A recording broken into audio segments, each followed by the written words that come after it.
Seguimos con Revista 110. Les recordamos que tenemos nuestros espacios en internet para tener un contacto más cercano y para que usted no se pierda de la actualidad nacional e internacional. Ahí está revista110.com.do, nuestra página donde usted ve todo lo que sucede en el país, en el extranjero, las más relevantes informaciones y también todo lo que se dice aquí en el programa. Usted lo puede ver en revista110.com.do. Esta página les recuerda que faltan para las elecciones 5 meses y 6 días.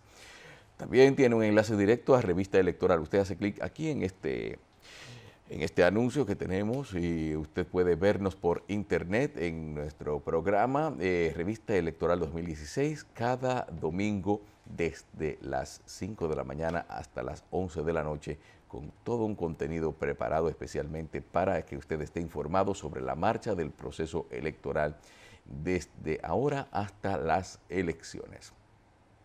Revista 110 en Twitter, aquí está también este programa que además de transmitirse por Coral, Canal 39, Carivisión, Canal 27 de Claro y Tricón y 67 de Aster, también tiene su presencia en las redes sociales para que usted nos envíe sus recomendaciones, sus opiniones e interactúe con nosotros. Revista 110 en Twitter. Igualmente nos encuentra en Facebook, nuestra página oficial, donde usted puede ver todo lo que se dice aquí y hacernos llegar sus mensajes. En YouTube usted puede volver a ver los videos de las entrevistas y los comentarios, recomendarlos, comentarlos, lo que usted desee está disponible para usted en cuanto al programa aquí Revista 110. Aquí está nuestra página en Instagram donde usted ve quiénes son nuestros invitados y también detalles de la producción del programa. Carivisión los transmite en vivo por internet.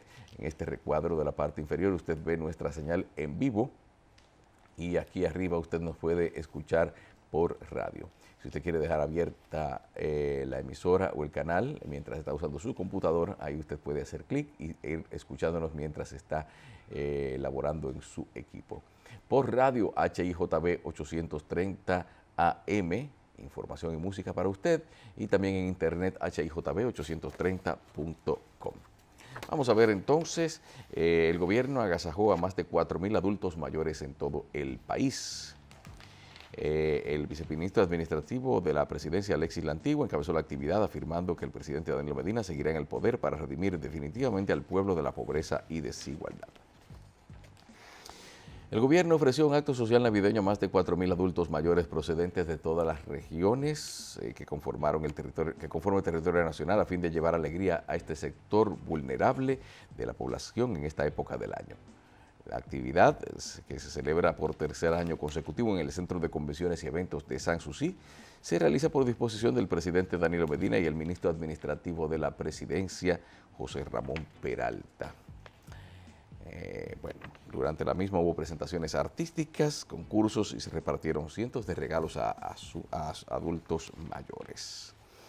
Ahí está dada la información. Vamos a comenzar entonces con nuestros comentarios. Soy Junior, buenos días, ¿cómo anda todo? Buen día, Carlos, y buen día a la audiencia de la revista 110. Carlos, tú sabes que el mes de diciembre de este año, en el ámbito de los temas, es idéntico a diciembre del año pasado. No me había dado cuenta, ¿cómo es eso? ¿Qué estábamos discutiendo en diciembre del año pasado? Corrupción. Código penal. Código penal. Injerencia. Sí, ciertamente. Parece una reedición Sí. el mes. Te pones a revisar y son los 3 temas que estuvimos debatiendo durante la finalización del año pasado. Diferencia posiblemente con los actores. Estábamos el año pasado en la expectativa con el caso Félix Bautista, pero este año es el problema de los jueces, sumado a todo lo anterior. Y parece que esto, mientras más lo baten, más petulancia suelta. Fíjate ya cómo no solo el Procurador General de la República habla de que se prevé más escándalos en la justicia, sino que también la titular de la Fiscalía del Distrito Nacional habla de que el escándalo y la ramificación de esta red de jueces que ha sido imputado de tener una mafia en la justicia no se limita solo al ámbito penal, sino que penetra el ámbito administrativo y, o mejor dicho, la materia inmobiliaria. Todo tiene que ver con todo lo relacionado a los registros de títulos y el Tribunal Superior de Tierra y la jurisdicción original. Entonces, yo tengo el temor, y ya lo había dicho hace unos días, de que acá querramos ver el problema en función de colores o tendencia partidaria. Hay quienes hacen mucho Ponerle énfasis. color Sí, a tendencia, esas... con que solamente se está persiguiendo lo corrupto vinculado a X o cual dirigente partidario. La politización. Entonces, la politización del tema no conduce a nada. Nosotros queremos abordar seriamente el tema de la corrupción. Hay que quitarle el color y la bandería política. Y un ejemplo palpable de esa necesidad es lo que denuncian los obispos, que están desde 1975 hablando del tema de la corrupción. Y parece irónico, no hemos avanzado nada. ¿En qué hemos avanzado 40 años después? La cosa sigue peor. Pero es que mientras haya gente tratando de beneficiarse de la corrupción en vez de combatirla, que dicen, hay gente que considera siempre una tendencia humana irse por lo que es la opción más fácil de lograr negocios, de enriquecerse.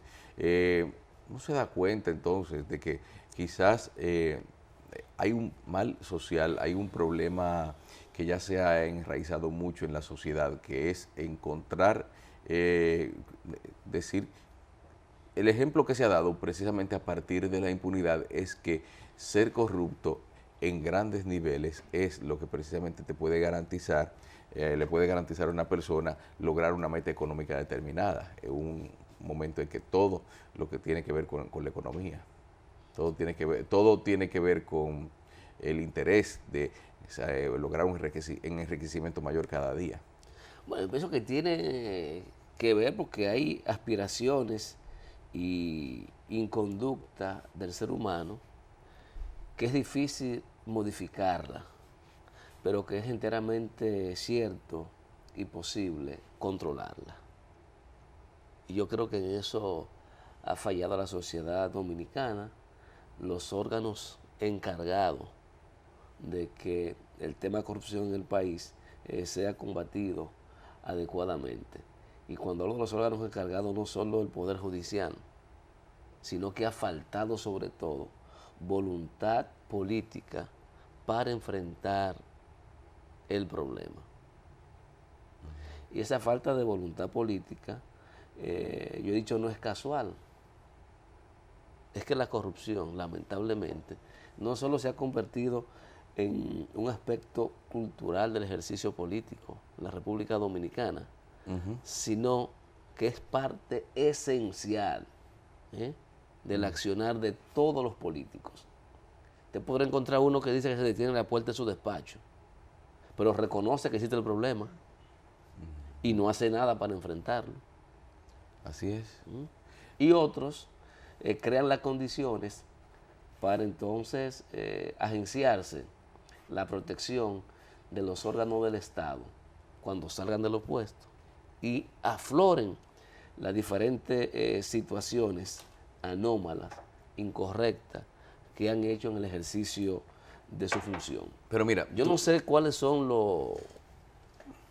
los avances realmente que plantea el magistrado Domínguez Brito, que ha habido en términos de prevención de la corrupción, porque a pesar de todos los acuerdos que hemos firmado en términos de transparencia, los acuerdos que hemos firmado transnacionales para la persecución de la corrupción, los resultados de la República Dominicana no son tan evidentes.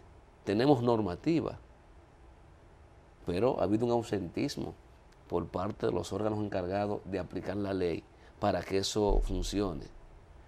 Fíjate que los pocos casos que usted puede señalar que han sido sancionados generalmente recaen sobre actores desconocidos. Nadie sabe quiénes son. Y posiblemente los montos sean ínfimos. O sencillamente te persiguen un alcalde o un síndico de una comunidad por irregularidades, pero hay otros que son indelicadeza. Sí. Y posiblemente son la misma cosa. Claro, es como lo que estaba hablando los otros días, un alcalde que estaba diciendo que, por ejemplo, que hay ciertas normas de lo que es la administración municipal que no se pueden cumplir en todas partes, que por ejemplo hay ciertos montos que a partir de ahí es que hay que hacer las licitaciones. Y que, por ejemplo, no se puede acusar a un alcalde de una comunidad pequeña de corrupción por montos por debajo de lo que se debe licitar según se establece en las normativas de transparencia, porque realmente el presupuesto que maneja la comunidad le permite, o los montos que maneja para hacer obras, hacer compras y esas cosas, no sobrepasan esto, y es debido a la pequeñez de la comunidad en la cual está. Pero sin embargo, esos son a veces muchos de los más perseguidos. Pero tú sabes que, Junior, estábamos hablando de la corrupción. Ha habido una especie de mutación, una especie de acomodamiento también de la legislación para proteger a las personas que incurren en actos de corrupción. Vamos a ver, ¿tú recuerdas de cuando la primera vez que el doctor Leonel Fernández, en su campaña para lograr la presidencia por primera vez en el 96, hablaba de la creación de la figura del fiscal anticorrupción? Ay, todo el mundo maravillado, sí, un fiscal que va a perseguir la corrupción, o que después termina eso, después en un giro, a fin de cuentas se determinó que ese departamento de prevención de prevención de la corrupción no era de persecución, sino que era una actividad preventiva, no era un organismo con un peso específico ni con una responsabilidad jurídica fuerte de poder hacer eso, sino que le limitaron las labores solamente a prevención. Es que yo creo que el problema no se trata de estar creando aparatos o figuras. No se trata de eso. Ya tenemos hace tiempo un departamento de persecución, ahora también de prevención de la corrupción, pero evaluemos cuáles han sido los resultados de eso. Los resultados, Junior, ¿cuántos son los que ya la sometimientos? gente, ya los corruptos han aprendido a esconder las pruebas de su corrupción mucho mejor que antes. O sea, ahora ¿en qué hemos avanzado? Que los corruptos ya tienen más mecanismos de evasión, de ocultamiento de pruebas, se valen a veces de terceros para cometer sus actos, de de traficar con influencia ya a otro nivel, y han variado el método. Es simplemente lo que cuando te dicen, eres un corrupto, lo que le pueden responder, en vez de decir yo no lo soy y lo juro y se lo puedo demostrar, lo que dicen es, usted no tiene pruebas de eso. Pruébamelo. Sí. Pruébamelo. Pero el que dice pruébamelo quizás es porque ya tiene muy bien la seguridad establecida de que no van a aparecer las pruebas. Eso es lo que pasa. Aquí son expertos en esconder evidencias. La labor de persecución de la corrupción es una labor quirúrgica, es fina, y hay que dedicar entonces tiempo a eso, dedicar los recursos y tener la voluntad política para que las cosas ocurran. Y cuando se detectan los hechos, pues sencillamente se tenga la posibilidad de que sean debatidos y al final sancionados. De eso se trata. Ningún país del mundo ha eliminado totalmente la corrupción, ni lo va a hacer nunca, pero hay países más corruptos que otros, y eso tiene que ver mucho con el régimen de consecuencias. Y en un país donde sus autoridades judiciales y del Ministerio Público actúan más en función de la conveniencia política y de la gratitud de quien lo nombró, no puede haber señales claras de combate a ese flagelo que tanto daño le ha hecho a la República Dominicana. Hay que recordar, fue justamente esa Cámara de Cuentas que ha dicho que con el dinero que se ha dispendido en la República Dominicana, pues pudiéramos construir 2 repúblicas dominicanas. Pero bien, ¿eso solamente para qué sirvió eso? Esa denuncia, para nada. Dijo eso y ya. la Cámara de Cuentas. Pero no, seguimos ausentes con el régimen de consecuencia para que esto cambie. Día Internacional de Lucha en contra de la corrupción. Y la República Dominicana se encuentra justamente sacudida por escándalos de corrupción que permean inclusive al Poder Judicial. De eso se trata. La instancia pública que tiene que sancionar los hechos está siendo seriamente cuestionada. Mira, hay un primer paso que se amaga con darlo y no se da. ¿Cuál? Que es lo de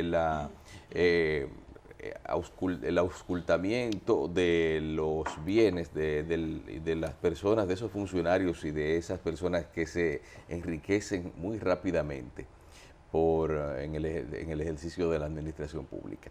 La declaración jurada de bienes, que aunque se establece por ley que hay que presentarla, se establecen las penalizaciones para quien no lo haga y todo eso, no se hacen cumplir. Eso es un primer paso que si por lo menos se llevara a cabo, o le diera una pista.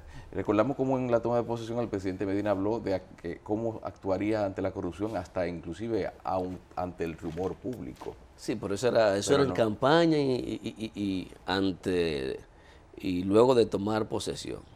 Acuérdate que una cosa es con guitarra, otra cosa es que en violín. Hay muchas cosas que el presidente planteó que se le han olvidado. Bueno. El rechazo a los corruptos, por ejemplo, que llegaba un corrupto, entonces hay que dejarle el limpio. No, eso no ha ocurrido.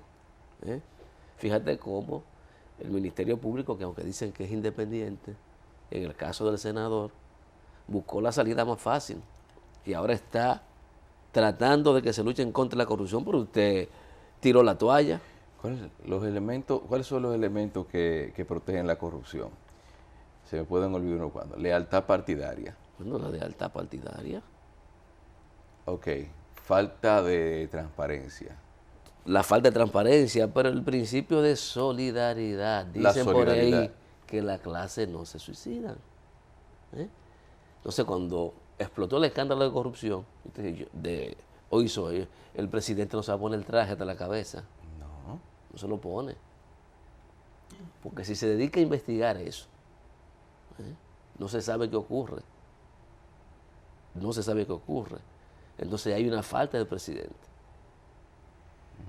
Si el presidente hubiese asumido eso con el carácter de determinación que eso meritaba, también tuvo una gran oportunidad, porque el presidente Danilo Medina ha tenido la dicha de que le han explotado cosas o demandas que han surgido y él se ha montado en ellas, pero en esa no se montó. Pero dime una cosa, tú no crees, no hablemos específicamente del presidente, vamos a hablar de un funcionario encargado del Ministerio Público, podríamos decir, o de cualquier otra instancia. ¿Tú no crees que a veces se presentan algunos casos donde si se investiga a fondo y se logra un resultado satisfactorio en la lucha contra la corrupción, ese resultado terminaría siendo más negativo para quien propició la investigación que si se dejaran las cosas como están? Es decir, ¿qué le haría más daño en este caso al presidente Medina en el caso de la OISOE? Investigar las cosas y llegar a fondo y que se sepa la verdad, que haya un culpable, que se condene y que se busque una manera de resarcir al Estado por el dinero desviado, o dejar las cosas como están. A veces hay cosas que hay que sopesarlas. No, pero hay cosas... No, es que hay un momento, Carlos, en que hay que ponerle costo a la cosa. Te pongo el caso de Hugo Chávez. Un cáncer. Hugo Chávez decidió, o me salvo o sucumbo. Y decidió operarse. Eso pasa también con las sociedades. Hay momentos que tienen que tomar decisiones, y sus autoridades también, por encima de los intereses particulares que ellos representen, porque las consecuencias pueden ser peores. Las consecuencias pueden ser peores. La falta de entereza, de determinación para enfrentar ese problema en República Dominicana ha traído esto. Que no hay una instancia donde no explote un problema relacionado con la corrupción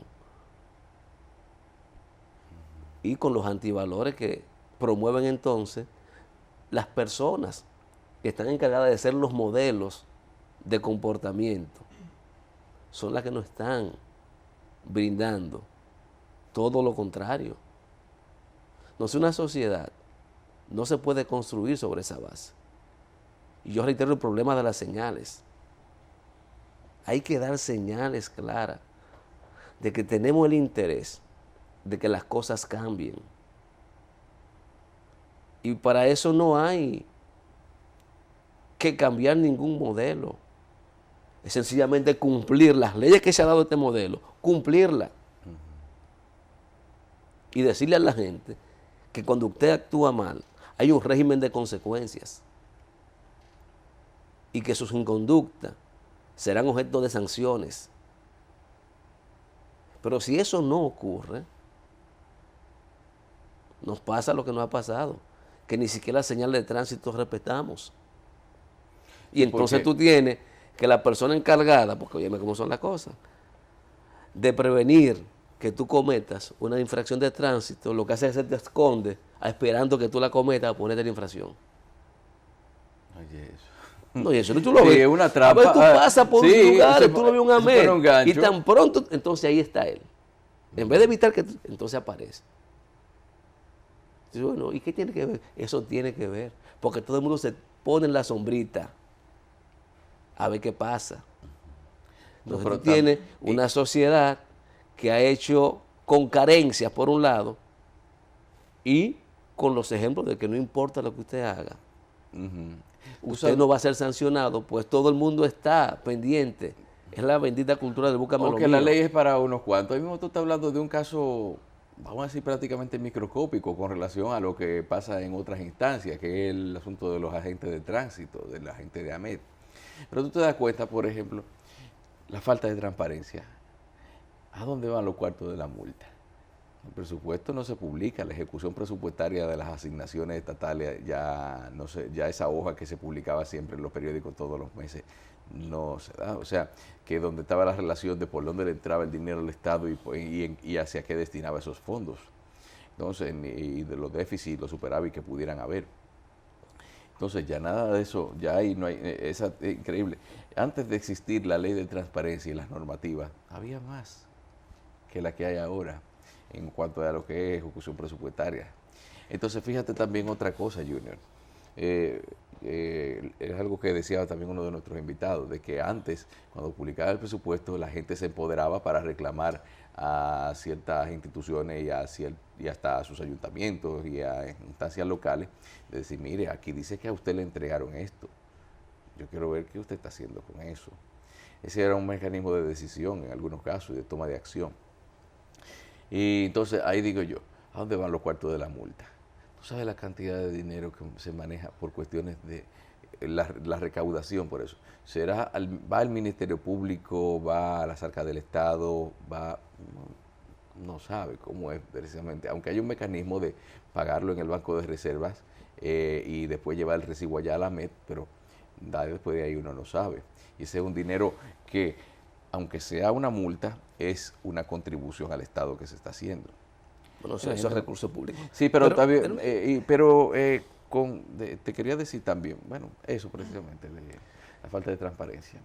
Pero en un encuentro que tuvieron los jueces ayer con medios de comunicación, sobre todo con los periodistas que cubren la fuente, hubo opiniones diversas. Algunos jueces entienden que no hay ninguna crisis en el Poder Judicial, porque el Poder Judicial está operando y trabajando de manera normal. Digo, es una visión estrecha del problema. Negar que tenemos un sistema judicial en crisis es una irresponsabilidad. Es una actitud irresponsable del magistrado que planteó que aquí no hay problema en el Poder Judicial. Claro que está sumido en una profunda crisis. Querramos nosotros no ocultarla, pero es así. Ahora, ¿qué va a salir de esto? ¿Va a mejorar el Poder Judicial en la República Dominicana a partir de esta experiencia? se pondrán los correctivos del lugar para que cuestiones como las que hemos estado analizando en los últimos, en el último mes y medio, o en el último mes, no ocurran. De eso se trata ahora. Ya sabemos que hay un problema. ¿Cómo evitar que continúe? ¿Cómo lograr eso? Que aflore toda la verdad. Yo te he dicho y dije ese día, lo más importante de esto es que van a salir muchas cosas. Yo no sé si van a sancionar a nadie, pero siguen saliendo cosas. Y en la medida que salen, entonces hay quienes quieren politizar el tema. Porque siendo así, descalifican la discusión. ¿Tú no crees que si el gobierno en el momento actual, en un momento de campaña electoral, decidiera llevar un acto o una investigación de corrupción de sus propios funcionarios hasta las últimas consecuencias, no podría ser un argumento que el mismo gobierno le estuviera dando a los opositores? No, pero al contrario. Yo diría, el presidente se casa con la gloria. Si decide investigar los casos de corrupción y llevarlo hasta las últimas consecuencias. Es más porque fácil. es una. Bueno, lo que pasa Es más fácil de difundir una información de decir en ese gobierno roban que decir ese gobierno somete a quienes roban. Mi hermano, practicar con el ejemplo. Imagínate tú, que ya no se habla del señor que estaba dirigiendo la OISOE. No. Dios. No, Imagínate ya que de esa ese no se sabe investigación nada. se lleve a cabo y que efectivamente hayan elementos necesarios y suficientes para someter a esta persona a la acción de la justicia. Se someta y los jueces lo condenen. Es verdad que la justicia es independiente, pero ese logro se lo lleva Danilo Medina, no Junior Espinosa. No se lo va a llevar Poder Ciudadano. Es el presidente que se lo va a acreditar. Como se acreditó el hecho de haber pactado para la implementación del 4%. Porque hay cosas que los otros trabajan, que tú siembras y otros cosechas. ¿O acaso no fue el presidente que se acreditó la negociación del contrato de Barrigor? Pero él inició ese proceso estaba montado. Esa misma sociedad civil. La negociación del contrato. De Barrigor, claro. Claro que sí, él se montó en ese problema. No, porque no fue una revisión del contrato que le había dejado Leonel Fernández. Pero había una demanda de la sociedad de nulidad de ese contrato, de rescisión, porque era desfavorable. Y el presidente Medina se monta en esa ola, asume lo que era un reclamo y termina ciudadano. siendo el gran beneficiario de esa lucha. Y todo eso contribuyó a los niveles de preferencia del presidente. Lo propio hizo con el problema de los peajes y en algún momento con el problema del aumento de la tarifa eléctrica. Pero no habían hecho lo propio con el tema de la corrupción, que ese posiblemente le hubiese dado mayores niveles de aceptación, pero ese tiene otras implicaciones. Acuérdate que una persona objeta de un proceso en un tribunal le enrostró a su enjuiciador, le sacó en cara, que si ese dinero era de eso, pues entonces su candidatura también. Eso y entonces pasa ahí también. prima más, ahí entonces que entra el problema de la solidaridad de clase. Como Y influencia que el presidente ha decidido dejar de lado el tema corrupción. Y eso le ha agenciado también los niveles de baja que ha ido teniendo. Porque para mí no es el tema de la aprobación o no de la Constitución. Por el tema que está diciendo, todo el mundo quería eso, incluyendo la oposición. Lo que pasa es que no podía decirlo. Todo el mundo quiere llegar con la posibilidad de 2 periodos. Ahora, el tema corrupción sí ha estado afectando sensiblemente al presidente. Tanto así que lo ha estado evadiendo, no quiere hablar de eso. Y cuando habla muy escueto. Y no dice absolutamente nada. Y ese es el tema que hay que enfrentar en República Dominicana.